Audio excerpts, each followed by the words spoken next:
네, 모두들 평안하시지요? 예, 11강, 14장을 전체 한번 같이 살펴보도록 하겠습니다.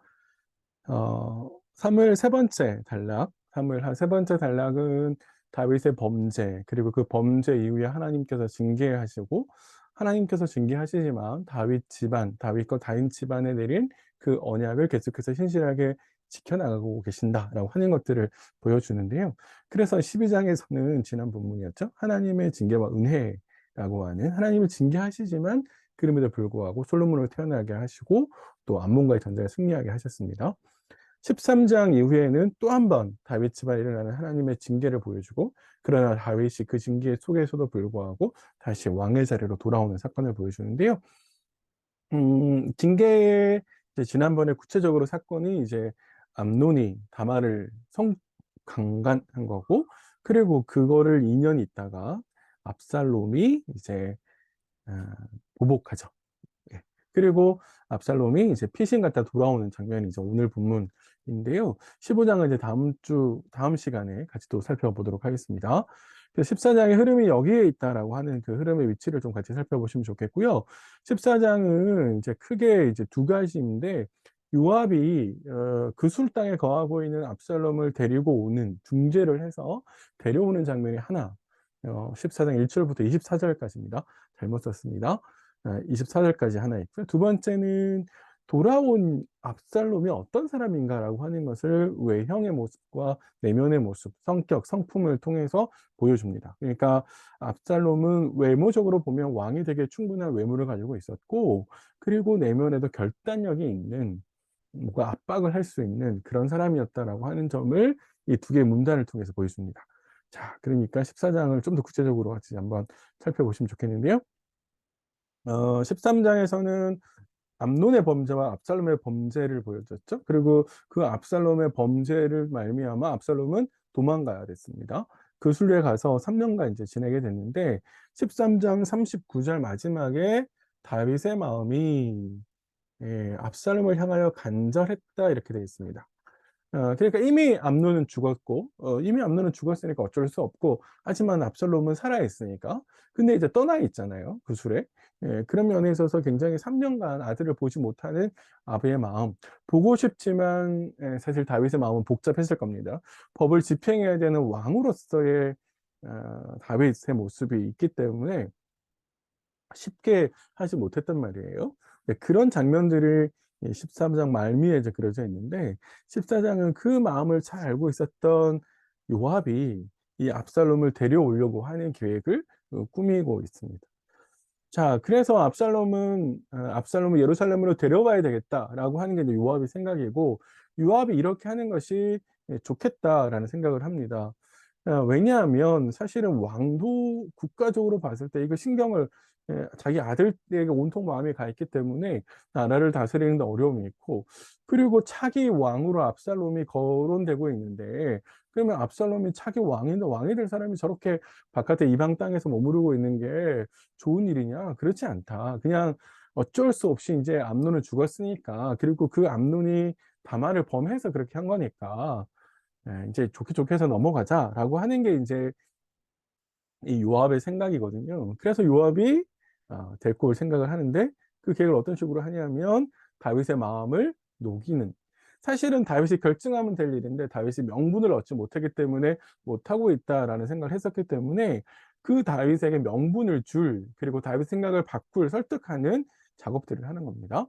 그 작업을 하는 데 있어서 어떤 얘기를 하냐면 드구와의 한 여인을 데리고 와서 말을 넣어주고 그 드구와 여인이 이 말을 통해서 다윗의 생각을 바꾸는 일들을 하게 되죠. 그래서 4절 이후에 보시면 드구와 여인이 옵니다. 이 여인이 하는 이야기가 이거죠. 보시는 것처럼 나에게 두 아들이 있는데 어쩌다가 하나들을 죽였어요. 아들을 죽였으니까 살인자잖아요. 그래서 사람들이 어떻게 하냐면 그 살인자 아들을 내놔라. 다 죽여야 되겠다. 이렇게 이야기합니다. 그런데 이 여인은 남편도 죽고 그 아들도 하나로 죽었으니까 이제 아들이 하나밖에 없는데 그가 남은 유일한 피부치인데 이 아들마저 죽게 되면 자신의 이름으로 자신의 가족으로 피부치가 전달되지 않을 그런 위험이 있는 거죠. 그래서 그 이야기를 그대로 이제 옮겨보면 그들이 내게 남아있는 숯불을 꺼서 내 남편의 이름과 씨를 세상에 남겨두지 아니하겠나이다. 이렇게 이야기하죠. 네, 그러니까 대를 이어가야 되는데 이제 여기서 대가 다 끊겨버린다라는 이야기를 하는 겁니다. 자, 이 여인은 이런 이야기를 했어요. 그러면은 왕께 나와서 이런 이야기를 하는 거는 뭐냐면 다윗이 왕이고 왕이 재판을 해야 되니까 이 상황에서 나를 좀 도와달라. 정말로 내 아들 다 죽으면 나는 어떻게 하냐. 이제 이렇게 이야기를 하는 것이죠. 근데 이 여인의 이야기는 가인과 아벨의 이야기와 굉장히 닮아 있습니다. 상황의 설정이 아주 유사해요. 왜냐하면 두 아들이 등장하죠. 그리고 하나가 다른 아들을 죽입니다. 우리가 아는 가인과 아벨도 마찬가지잖아요. 아벨을 죽입니다, 가인이. 그리고 살인자가 우리 사람의 위협을 느껴요. 다른 사람들로부터. 창세기를 한번 보시면 가인도 똑같은 이야기를 합니다. 그리고 결과로 고난이 있는 사람이 살인자의 생명을 구합니다. 그러면은 이 이야기에서는 다윗이 판결을 해서 이 여인의 아들을 구하거든요. 율법은 살인자에게 생명을 요구합니다. 눈은 눈으로, 이는 이로 이렇게 해서 그렇게 요구를 하는데 다윗의 판단은 다르게 다윗이 판단을 하는데 다윗은 어떻게 판단을 내리냐면 살인자의 생명을 보존해라 이렇게 이야기합니다. 왜 다윗이 이런 결정을 했느냐라고 하면 살인자이지만 형제를 죽인 살인자이지만 그럼에도 불구하고 그는 유일하게 남은 숯불이죠. 유일하게 남은 씨거든요. 유일하게 남은 혈육이에요. 그리고 대를 이어가야 될 사람이에요. 근데 그 사람을 죽이는 것 그것보다는 차라리 살리는 게 그를 죽이는 것보다 살리는 것이 더 정의롭다라는 거죠. 그러니까 두 가지 법이 충돌하고 있는 거잖아요. 씨를 계속해서 흘려보내야 되는 하나님의 기업의 자손들이 계속해서 그 기업을 이어갈 수 있도록 해주는 일과 그럼에도 불구하고 살인을 했기 때문에 그 살인의 책임을 묻는 일, 이 두 가지가 부딪혔는데 이 두 가지 중에서 어떤 걸 더 우선시 할 거냐라고 했을 때 다윗은 살인자를 살리는 것이 그를 죽이는 것보다 살인자를 살리는 것이 더 정의로운 일이다라고 이제 판단을 내린다는 겁니다. 사실 성경에는 이렇게 두 가지 법이 부딪혔을 때 어떤 게 더 상위법이냐라고 하는 것들이 이제 종종 나오고 가장 중요한 이제 그런 것 중에 하나가 예수님 시대의 안식일법과 할례법이거든요. 할례를 행해야 되는데 그게 안식일일 때는 어떻게 하냐 뭐 이렇게 해서 유대인들이 서로 막 이야기를 하면서 했던 기억이 있습니다. 자, 그러면 이렇게 이야기를 했는데 여인이 다윗의 이런 판단을 듣고 난 다음에 한 걸음 더 나아가서 이야기를 합니다. 청하건대 12절입니다. 당신의 여정을 용납하여 한 말씀을 내주 왕께 여쭈게 하옵소서. 아마 이제 고대에서는 왕을 뵐 때 딱 한 가지, 그러니까 일반 백성들이 왕을 만나러 갔을 때는 정해진 룰 안에서 이야기를 해야 되는데 아마 이야기를 하나 더 하겠다라고 하는 것은 당시에 관례적으로 봤을 때 예의 어긋나는 것 같아요. 그러니까 이런 양해를 구하는 한 말씀만 더 여쭙게 해주세요라고 부탁을 하는 것이죠. 여인의 말을 이제 12절부터 14절까지 쭉 나오는데 여인의 말을 다시 정리하면 두 가지입니다. 그거 첫 번째는 뭐냐면 아까 우리가 이야기했듯이 압살롬은 차기 왕입니다. 압살롬은 세 번째 아들이지만 두 번째 아들이 등장을 하지 않는 거가 이제 문제가 될 수 있는데 암논은 죽고 그럼 두 번째 아들이 있거든요. 아비가일의 아들이 있는데 성경에 그 딱 태어났다는 말 말고는 없어요. 그래서 아마 이제 13장의 사건이 일어나기 전에 그가 죽었든지 아니면은 아비가일이 원래 남편이 있었잖아요. 나발에 있었기 때문에 이 아들이 그 나발 집안의 이제 후임으로써 그 집안에 이제 계수가 되었을 가능성이 있습니다. 예. 그래서 이 여인의 이야기는 압살롬의 차기 왕이라면 이 아들을 그 술에 그냥 놔두는 것은 왕조와 국가적인 차원의 손해입니다라고 이제 이야기를 하죠. 그게 하나의 이야기고요. 또 하나는 하나님께서 세상을 어떻게 통치하시고 다스려 나가냐라고 했을 때 하나님께서 만드신 세상은 인간이 죽을 수밖에 없는 세상이지만 그럼에도 불구하고 하나님은 그 세상 가운데 인간이 살 수 있는 생명을 보존하는 길을 또 만드셨다는 거예요. 그러니까 하나님은 심판도 하시지만 동시에 구원도 하신다라는 거죠. 하나님은 책임도 물으시지만 그래도 다시 살 수 있는 길을 구원하시는 길을 열어두고 있다 이렇게 이야기하죠. 지금까지 이 여인이 한 이야기 12절부터 14절의 이야기의 의도는 분명합니다. 지금까지 해온 자신의 두 아들 중에서 한 아들을 살리는 그 일을 통해서 바로 그 아들이 죽어야 되지만 당신이 지금 어떻게 살릴 수 있는 길을 열어놓지 않냐. 그거는 당신이 하나님께서 행하시는 것을 따라한 거 아닌가라고 이야기하는 거예요. 그러니까 여인의 의도는 분명합니다. 하나님께서 이렇게 행하시는 거라면 하나님께서 심판하시지만 동시에 구원하는 길을 마련해 주시는 분이라면 그 하나님을 대리하는 왕은 어떻게 되느냐라는 겁니다. 당연히 하나님을 대리하는 입장에 있는 왕이라면 하나님께서 행하시는 통치의 방식을 따라서 가야 되는 거죠. 그러니까 압살롬을 책임지고 물어야 되지만 그 살인죄를 물어야 되지만 동시에 그가 살 수 있는 길을 열어 주어야 된다라고 이야기를 하는 것이죠. 자, 그래서 압살롬을 데리고 와야 된다라는 이야기를 하는 겁니다. 두 번째 여인이 이야기를 또 합니다. 말을 붙어서요. 15절부터 나오는 이야기는 내가 진짜 두려운 마음으로 왕을 찾아왔습니다라고 이야기를 해요. 사람들이 내 아들을 죽일까 봐 내가 정말 두려워서 왔는데 다윗 왕이 내 입장에서 내 어려움을 해결해 줬으니까 그걸 말로 위로를 얻습니다라고 하면서 한마디 덧붙이는 게 17절입니다. 당신의 여종이 또 스스로 말하기를 내 주 왕의 말씀이 나의 위로가 되기를 원한다 하였사오니 위로가 되기를 바래라고 했는데 이는 내 주 왕께서 하나님의 사자같이 선과 악을 분간하기 때문입니다. 이렇게 이야기하죠. 다윗이 이 어려운 문제를 하나님의 사자같이 이 천사라고 번역할 수 있는데요. 하나님의 천사같이 분별해 주셨어요. 그것 때문에 내가 위로를 해 주셨습니다. 위로받았습니다. 이렇게 이야기하죠. 아, 이 말을 하는 의도는 거꾸로 똑같아요. 나의 일도 지혜롭게 판단했으니 당신의 아들의 압살롬의 문제도 지혜롭게 잘 판단할 수 있기를 바랍니다라는 거죠. 한마디로 뭐라는 거예요? 압살롬 데리고 와라 이렇게 책임을 물을 만큼 물었다. 3년이 지났으니 그러니 데리고 와라. 그게 국가적인 차원에서도 좋은 일이다. 그게 선과 악을 분별하는 일이다. 라고 이제 이야기를 합니다. 어, 여인의 말을 듣고 있으니 눈치 빠른 다윗이 이 뒤에 요압이 있다라고 하는 걸 모를 리가 없겠죠. 요압의 작품이냐, 요압이 이걸 만들었냐 확인을 하는 겁니다.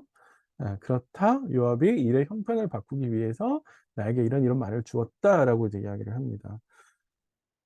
실질적으로 다윗에게 있어서 압살롬의 문제는 참 해결하기 어려운 문제였을 텐데 요압이 이런 일까지 하고 사람들을 불러들이고 하는 이 작업을 통해서 결국 지시하죠. 다윗의 지시로 요압이 압살롬을 데리고 오고 하지만 압살롬으로 하여금 자신의 얼굴을 보지는 못하게 합니다. 이제 본문 21절부터 24절에 보면 청년 압살롬을 데리고 오지만 내 얼굴을 보지 못하게 해 라고 이야기를 하고 왕의 얼굴을 보지 못하는 횟수가 2년이 넘어갑니다. 우리가 이제 궁금한 건 다윗이 왜 이렇게 행했느냐라고 하는 것인데요. 아까 우리가 이제 이 여인의 이야기가 가인과 아벨의 이야기와 닮아 있다라고 말씀을 드렸는데 그 이야기 속에서 나중에 가인은 하나님의 얼굴을 뵙지 못하거든요. 하나님의 임재로 들어오지 못하는데 그래서 다윗이 하나님을 따라한 건가? 이런 생각을 할 수 있고요. 어, 요압이 이런 판을 만들었기 때문에 실질적으로 요압의 이런 노력들을 무시할 수가 없어서 그래서 명분 요압도 그렇게 이야기하고 백성도 그렇게 원한다고 하니 그러면 데리고 와라. 그러니까 마지 못해서 지는 척하면서 하지만 그럼에도 불구하고 자신의 명분을 살리기 위해서 왕으로서 책임을 다하기 위해서 여전히 오지만 나의 얼굴을 보지 못하게 하는 방식으로 형벌을 주는 건 아닌가? 예, 예, 그런 생각을 할 수 있긴 한데요. 정확하진 않습니다. 다윗의 이런 결정들에 대해서 우리가 정확하게 읽어낼 수는 없어서 조금 답답하긴 한데요. 여기에서 이제 우리가 생각해야 될 것은 뭐냐라고 했을 때 14장 1절부터 24절까지 나오는 이 사건, 요압의 중재로 아들 압살롬을 데리고 오는 이것이 과연 잘한 걸까라는 겁니다. 요압과 여인의 이야기는 실리예요. 실제적으로 뭐가 우리에게 더 도움이 되겠냐라고 하는 겁니다. 압살롬을 거기에 두는 게 좋은 거냐? 아니면 압살롬을 데리고 오는 게 더 좋은 거냐? 그게 국가적인 차원에서 더 좋은 거냐? 아니냐? 이런 것들을 따지는 거예요. 하지만 성경에서 하나님께서 만드시는 나라는 실리가 아니라 정의를 따라서 움직이는 거거든요. 뭐가 하나님 뜻에 더 부합하냐? 뭐가 하나님의 공의와 정의를 내려오는 거냐라는 겁니다. 그랬을 때 다윗의 동조는 요압의 판단에서 다윗이 동조했을 때는 사실 국가적인 실리를 따진 거고 그리고 마지못해 따라가는 거거든요. 근데 이 사건은 결과론적으로 보면 내란으로 이어집니다. 압살롬이 돌아오고 돌아오면서 그는 왕자의 신분을 획득하고 왕자의 신분을 획득하면서 결국 내란을 준비해서 실행에 옮기거든요. 그런 차원에서 진리라고 하는 것이 하나님의 백성들이 판단하는 기준이 될 수 없다라는 점입니다. 우리는 늘 이게 아니라 내가 무엇을 어떻게 할지 나에게 더 도움이 줄 거냐라고 하는 문제보다는 어떻게 하는 것이 하나님 뜻이 될 수 있을까라고 하는 게 더 중요합니다. 그래서 어떤 선택을 할 때 뭐가 더 하나님 뜻에 맞을까? 뭐가 더 성경의 가르침에 맞을까? 뭐가 더 성도다운 결정일까? 라는 것. 그것이 내게 손해를 입히고 때로는 내 명예에 약간 실추가 된다 할지라도 그런 결정을 하는 것이 성도다운 결정인 것이죠. 그런 차원에서 우리 14장의 전반부의 사건을 한번 살펴봤으면 좋겠고요. 25절부터 33절의 단락은 두 가지 이야기를 하고 있어요. 하나는 압살롬의 외모, 그 아들 낳은 거. 두 번째는 그가 이제 요압을 압력을 넣어서 이제 다윗의 얼굴을 보게 하는 것, 이렇게 되는 건데, 이 단락의 표면적으로는요, 그래서 2년 만에 와서 아버지가 이 형벌을 내렸는데, 그래서 반쪽만 돌아온 건데, 화해를 못한 건데, 진짜 화해를 하게 됐다. 진짜 화해를 하게 됐다. 뭐 이런 이야기를 하는 것처럼 보이지만, 15장 이후에 압살롬이 반역을 하거든요. 그러면 14장 앞에 있는 이 이야기는 반역을 하는 압살롬이 과연 그럴 수 있는 능력과 가능성이 있던 사람이었느냐라고 하는 것을 미리 보여주는 거라고 볼 수 있습니다. 그래서 두 가지를 보여서요. 하나는 힘이 있다라고 하는 왕이 될 만한 외모를 갖춘 사람이었다라고 하는 게 먼저 25절부터 27절에 있습니다. 머리털 이야기를 하잖아요. 고대 세계에서 머리털은요, 힘의 상징이었어요. 네, 힘의 상징이었습니다. 그리고 외모에 대한 이 묘사는 칭찬받는 자가 압살롬보다 칭찬받는 자가 없었다? 라는 말은 압살롬이 외형적으로 보면 왕이 되기에 충분했다라는 이야기입니다. 그리고 호감을 사기에 충분했다라는 이야기고 자녀를 낳았다라고 하는 것 또한 하나님께 축복받은 사람이다. 그러니까 겉으로 보면 압살롬은 그야말로 전형적인 왕이 될 만한 상이었다는 거죠. 관상이라는 영화가 있는데 내가 왕이 될 만한 상이요 뭐 이렇게 대사가 나온다 그래요. 제가 안 봐서 잘 모르겠는데 그러니까 외형적으로 보면 이 관상적으로 보면 압살롬은 그렇게 하기에 충분했다라는 이야기고요. 반대로 28절부터 33절 안에 있는 이야기는 압살롬이 얼마나 어떤 사람인지 그의 성품이 어떤 사람인지를 보여주는 사람이라는 거예요. 갇혀 있잖아요. 아버지를 못 봐요. 이건 갇혀 있는 유배거든요. 그런데 왕의 얼굴을 보지 못한다고 하는 것은 갈 수 있는 곳이 있고 못 가는 곳이 있다는 거잖아요. 그러니까 이게 거주지 제한이 되고 있어요. 그래서 압살롬이 자신을 데려온 요압을 압박해요. 데려왔는데 왜 아버지 얼굴 못 보게 하냐? 네가 힘을 써라 이렇게 이야기하는 것이죠. 근데 여러 번 요청을 했는데 요압이 거절을 해요. 그러니까 요압은 여기까지 해도 겨우 했는데 또 아버지 얼굴을 보게 하니 요압은 굉장히 부담스러울 수 있잖아요. 그랬는데 압살롬이 어떻게 합니까? 요압의 밭을 태워버립니다. 어, 율법적으로 따지면 그냥 물어주면 돼요. 몇 번 물어주면 끝날 일이에요. 하지만 그런 실리적인 차원에서 이런 결단을 했다라고 볼 수도 있지만 우리가 생각해야 되는 건 뭐냐면 압살롬이라고 하는 사람이 어떤 사람인지를 생각하셔야 돼요. 자신의 목표한 바를 이루기 위해서 뭘 하고 있어요? 요압의 밭을 태워버리잖아요. 그거는 뭐냐면 자기가 원하는 일이 있으면 수단과 방법을 가리지 않을 수 있는 사람이에요. 그래서 나중에 왕이 되면서 자신의 야망, 욕망을 꿈꾸고 쟁탈하기 위해서 어떻게 해요? 아버지를 권제해서 밀어내 버리잖아요. 수단과 방법을 안 가리는 사람이거든요. 그걸 14장이 보여주는 겁니다, 이 후반부가. 그래서 결국에 이 압살롬의 힘겨루기가 성공을 해서 결국 다윗의 얼굴을 보게 돼요. 다윗의 얼굴을 본 게 뭐가 그렇게 중요하냐라고 하면, 다윗의 얼굴을 보았다라고 하는 것은 다윗과 화해를 했다는 것이고, 다윗과 화해했다라는 말은 이제 그가 왕자로서 신분을 갖추게 됐다. 그러니까 예전에 지위를 획득하게 됐다라는 거죠.